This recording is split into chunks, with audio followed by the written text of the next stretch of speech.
اهلا بيكم في اولى حلقات بودكاست الحكايه فيها سندباد. انا مس الاء خضر مؤلفه سندباد جينيوس، ومعانا مس نوره. وانا مس نوره مجدي مؤلفه كتب سندباد العبقري. ازيك يا مس الاء؟ الحمد لله تمام. قولي لنا بقى الحكايه بدات منين؟ ياه يا عبد الصمد. هقول لك الحكايه بدات من ايام الكورونا. انا كنت بشتغل، وطبعا كلنا اتحبسنا في البيت ايام الكورونا، فحسيت ان ليه ما نستغلش الوقت ده، يعني ليه ما نستغلش المحنه دي ونحولها لمنحه ونستفيد بالوقت ده. كنا محتاجين فلوس حقيقة بصراحة. فيعني حبيت ان انا الحاجات المؤجلة اللي ما كانش وقتها او بسبب ضغوط الحياة والشغل، فخلاص نستغل وقت الفراغ ده.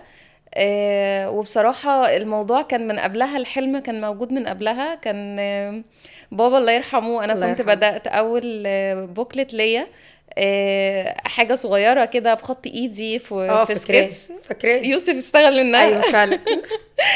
المهم انا وريت لبابا دي كانت اول فكره ان انا اكتب اصلا. لقيته بيشجعني جدا وبيقول لي على فكره انت هتعملي حاجه كبيره.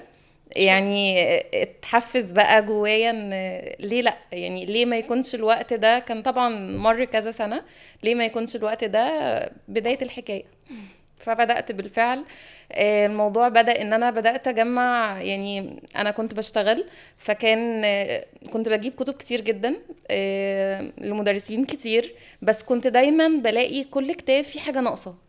انا عايزه اعمل حاجه فيها بصمتي، فيها روحي. بدأت بقى الفكره بتاعت التأليف والكتابه من هنا. لا والحمد لله عملتي كتب ناجحه الحمد جدا لله الحمد الحمد لله. لله. وانت يا مس نوره قولي لنا الحكايه بدأت منين؟ لما اشتغلت مع الاطفال تقريبا كنا بنشتغل في نفس الفتره مع بعض. مظبوط.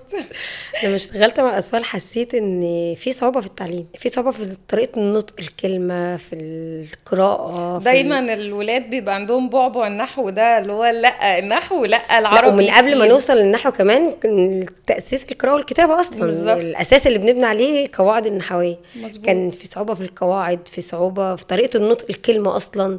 حبيت ليه ما أعملش كتاب يحببهم أصلا في اللغة العربية؟ يعني احنا عارفين جربتي حاجات وما حبيتيهاش، ما حبيتيش الطريقة الفكرة؟ ما كانش فيه كتاب لامم كل اللي انا عايزه اقوله او بنفس الطريقه اللي انا عايزه اقولها. كنت والترتيب دايما لازم كمان. اعدل عليها. يعني لازم احط الفكره بتاعتي. طب ليه انا ما ملمش كل افكاري دي في كتاب واحد؟ مظبوط. يعني ليه ما اقولش انا فكرتي بطريقتي اللي انا شايفه ان هي ناجحه؟ ودي حقيقة فعلا الموضوع كان جايب نتيجة. يعني كان الموضوع احنا بنطبقه في نطاق ضيق قوي في الأكاديمية انت عارفه عندنا. في بعد الاكاديميه كده احنا لا الموضوع كفر. اشتغلنا احنا قبل ما نعرض الكتاب اصلا، قبل ما نسوق بالظبط. الكتاب احنا كنا بنطبقه على الاطفال عندنا. مظبوط. والحمد لله كانت بتجيب نتيجه كويسه جدا. الحمد لله. كلمينا مثال عن رحله الصفحه الواحده. يا الصفحة دي مشوار طويل يعني. احنا ممكن نعيد الصفحه 7 مرات. والله اكتر يا ميس نورة، ساعات بتوصل اكتر من كده. يعني الناس بتشوف صفحة جاهزة فيها الوان منسقة مرتبة، لكن محدش يعرف ايه اللي ورا الكواليس، محدش يعرف الصفحة دي. يعني بالنسبة للإنجليش مثلا، انا بجيب الكلمة، طب هل الكلمة دي الطفل هيستوعبها او ده مكانها الصح؟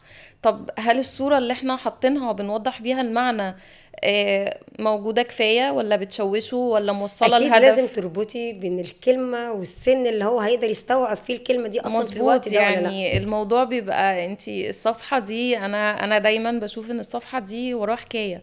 كل صفحة وراها مغامرة جديدة بتاخدنا لجزء جديد، طريقة عرض مختلفة.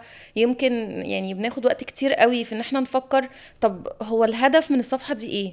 يعني هل انا بهدف ان انا مثلا اوصل معلومة، ولا اعمل نشاط تعليمي مثلا يوصل له فكرة معينة، ولا انمي عنده مهارة معينة. يعني يمكن دي بتاخد وقت ومجهود، انتي اكيد اكيد طبعا. عايشاه يعني. اكيد طبعا. مس نورة، كلمينا عن رحلة الصفحة الواحدة. ممكن الناس تشوف الصفحه وهي جاهزه تفتكر ان الموضوع سهل، بس في الحقيقه الموضوع صعب جدا. زي ايه يعني التحديات اللي بتقابلك في كتابة الصفحة وفي ترتيب الصفحة؟ كل صفحه وراها حكايه. يعني التفاصيل اللي في الصفحه دي مش بتيجي من فراغ. من حيث ايه، المحتوى ولا التصميم؟ يعني ايه اكتر حاجة بتاخد منك وقت؟ اول حاجه المحتوى.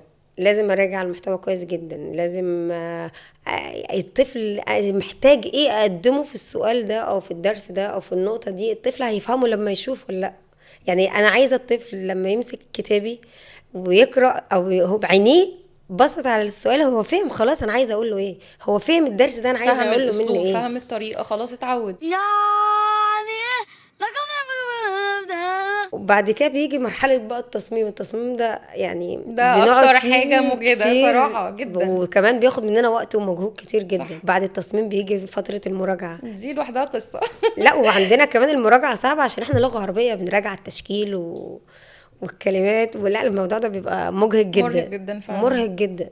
كل مره براجع الصفحه بشوفها بعين الام، بعين المعلمه كمان. بتحطي نفسك بين الاتنين، في مكان الاتنين. اكيد طبعا، وبحط نفسي مكان الطفل نفسه.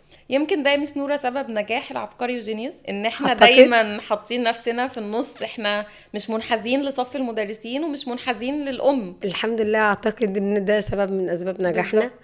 وكمان ان احنا هدفنا ان احنا نوصل المعلومه بطريقه سهله وبسيطه، ومش من غير تقليدية. تعقيد. ومش تقليدية. اكيد طبعا. بالظبط. ايه اللي بيميز سندباد جينيوس عن باقي الكتب؟ بصي يا مس نورة، انا دايما بشوف اني حاطه قدامي هدف ان انا بعمل جينيوس كمغامره، بمعنى اني باخد الطفل في كل يونت لرحله. يا سواق يا شاطر ودينا القناطر. يعني هو في كتب تعليميه كتير، في كتب، بس في فرق بين كتاب معمول للعرض او ان انا بخاطب سن معين ما عنديش فكره، ما عنديش جديد، وفي فرق بين كتاب معمول بحب، معمول بحد زي ما انتي قلتي كده حاطط نفسه مكان المدرس ومكان الام. يمكن ده اللي بيميزنا، ان احنا كمان مش بنشتغل على مهاره واحده، احنا مش هدفنا بس تعليمي، لا احنا عايزين نطلع طفل بيحب اللغه، سواء كان في العربي او في الانجليش. احنا عايزين الطفل يكون متفاعل، يعني احنا متقن عندنا أساسيات رساله. انا اللغة. بحس ان الموضوع رساله.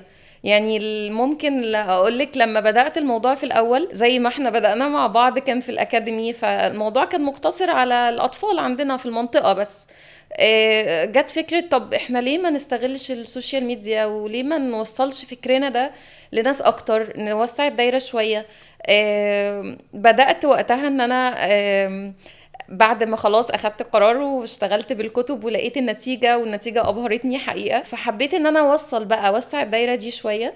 فاكره اول معلمين اشتغلوا معاك يمكن؟ فاكرة فرحتي واحساسي بالانجاز. اول ما كتاب انا فرحت معاكي بكل ريفيو وكل معلم عامل ريفيو عن حقيقة الكتاب. بجد الموضوع يعني الفكرة مش ان انا مش شايفة الموضوع ان انا الله انا هبيع كتاب، لا بالعكس. انا يمكن الموضوع بالنسبة لي حاساه انا بوصل بفكري لحد جديد. يمكن كان انا بدأت وصلت الكتاب لمدرسين كتير.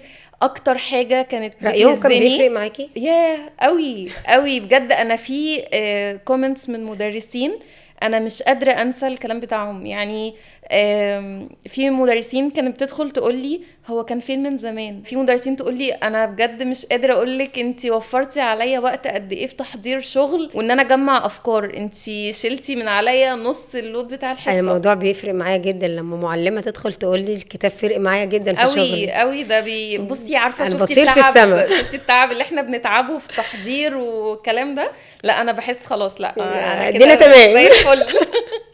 الموضوع لا بجد بينسي التعب ده تماما. الحمد لله. الحمد لله. لا بجد يعني يمكن الثمار اللي بناخدها من النتائج بتاعه الشغل ده وبتاعه التعب ده بتهون علينا المشوار. يعني الرحله فعلا بتبقى طويله جدا، وفيها يعني فيها صعاب كتير وفيها تحديات كتير سهر محدش كتير يعرفها. وسهر. والله دي حقيقة. احنا بجد احنا يعني في ايام ما كناش بننام، لو بنقفل كتاب او بنراجع ما كناش بننام. هو للأسف الموضوع في ناس كتير معتقدة ان خلاص دي جابت كلمتين وحطيتهم في كتاب خلاص الدنيا زي الفل. لا والله عمر الموضوع ما بالعكس، كان بالسهالة ولا بالبساطة دي. اللي ميزنا والحمد لله احنا ظهرنا في وقت انا شايفة ان هو قصير بالنسبة لناس كتير. شايفة ان اللي بيميزنا ان احنا عندنا فكر مختلف. يعني أكيد. لو ما كانش في حاجة مختلفة، لو الناس ما لمستش الفرق، لو ما كانش عندي حاجة جديدة ما كناش شفنا النجاح اللي احنا بنحصده دلوقتي. الحمد لله. حقيقة الحمد لله جدا. يعني يمكن كمان عايزة اضيف حاجة. في كلمة قالت لي من حوالي 5 سنين اعتقد، مدرس كنت بعتله الكتاب، انبهر بيه وقال لي الكتاب ده يستحق يكون في كل مكتبات مصر. انا الوقت ده انا كنت شايفه يا الكلمه دي بعيده قوي ومستحيله، وبقى موجود في كل بيت مصري. الحمد لله. انا مش بيت مصري بس، بالعكس يا مس نوره، انا ناس من العراق، السعوديه، جزائر، قطر، مش عايزه انسى، بس بجد انا فرحتي السعودية. بقى السعوديه في مكتبه الكراسه وفي بيت الاحبار. يعني احنا الحمد لله وصلنا لاماكن كتير، ده انجاز وده نجاح وده تكليل لتعب وسهر احنا عشناه. مس آلاء، ذكرتي في كلامك ان في تحديات وصعوبات كتير قابلتك في الكتاب. صراحه دي حقيقه. طب ما تخليني اسالك انت السؤال ده يا مس نوره، يعني قولي لي كده ايه الحاجات اللي وقفتك في الطريق؟ فين الاماكن اللي حسيتي فيها ان لا الموضوع صعب؟ الطريق ما كانش سهل جدا، كان في اوقات احباط، كان في اوقات تعب، كان في اوقات بسأل نفسي هو انا ماشيه صح، هو انا فعلا ماشيه صح ولا انا في حاجه غلط. كان دايما في رساله من ربنا بتجيلي، يعني عن طريق اي حاجه بقى، عن طريق رساله من فيديو طالب بيقرا لاول مره من الكتاب، معلمه بتقول لي الكتاب فرق معايا جدا. عمر النجاح ما كان بالنسبه لي طباعه، انا طبعت كام. النجاح دايما كان طب ما تنكريش يا مس نوره انه بيهمنا برضه. ماشي، دي حاجه ودي حاجه مس آلاء. يعني الارقام دي بتفرق حاجه، مهمة. بس تميز ابطال سندباد العبقري حاجه تانية حقيقي خالص. دي ليها طعم تاني بصراحه. دي نجاح ابطال سندباد العبقري وتميزهم، دي جيش ده العبقري نجاح بقى كبير يا مس جيش نورة. العبقري خبر الحمد لله. الحمد لله. مس نوره، لو حابه توجهي رساله للمعلمين والامهات هتكون رسالتك ايه؟ انا مؤمنه ان كل معلمه ممكن تكون سبب في التغيير لو استخدمت الادوات الصح. مش لازم تكوني خبيره في التعليم، بس لازم تبقي مؤمنه وصادقه باللي انت بتقدميه او باللي انت بتعلميه. علشان كده سندباد العبقري معمول عشان يسهل عليك الطريق. دي حقيقه يا مس نوره. رسالتي ليكم، خلوا رحله التعليم رحله حب مش ضغط، وصدقوني لما الطفل بيحب يتعلم بيوصل لابعد مما نتخيل. دي حقيقه يا مس نوره. وانت يا مس آلاء، رسالتك ايه للامهات والمعلمين؟ رسالتي ليهم امنوا بالطفل وشجعوه، حتى لو غلط شجعوه. اختي كاملة يا اخي، اختي كاملة يا اخي. شجعوه على كل خطوة بيحاول فيها، حتى لو ما نجحش بس هو حاول. فالمحاولة دي أنا شايفة إنها تستحق الدعم. انا كمان شايفه التشجيع ممكن يكون لو هو اخطأ ما نروحش اقول له انت اخطأت. ممكن نصححه بطرق كتير، يعني في الطرق التعليم الحديثة مش عايزين نفتح موضوع كبير، ونمنع بس العقاب. العقاب يكون بطرق صح. هو لازم يكون فيه ثواب وعقاب. زي ايه؟ يعني خلينا نقول يا مس نوره انه اوكي هو هيكون في عقاب، بس مش العقاب بتاع زمان. بلاش الشبشب. بلاش الشبشب. انا كمان عايزه اوجه رساله اقول ان انا فخوره بكل طفل اتعلم من كتابي، فخوره بكل مدرس امن برسالتي وصدق في ان انا عندي محتوى وان انا عندي حاجه اقدمها، ومن كتر ما هو آمن بيها وخلاص اعتمدوا منهج رسمي سواء في كورسز او في الأكاديمي ايا كان.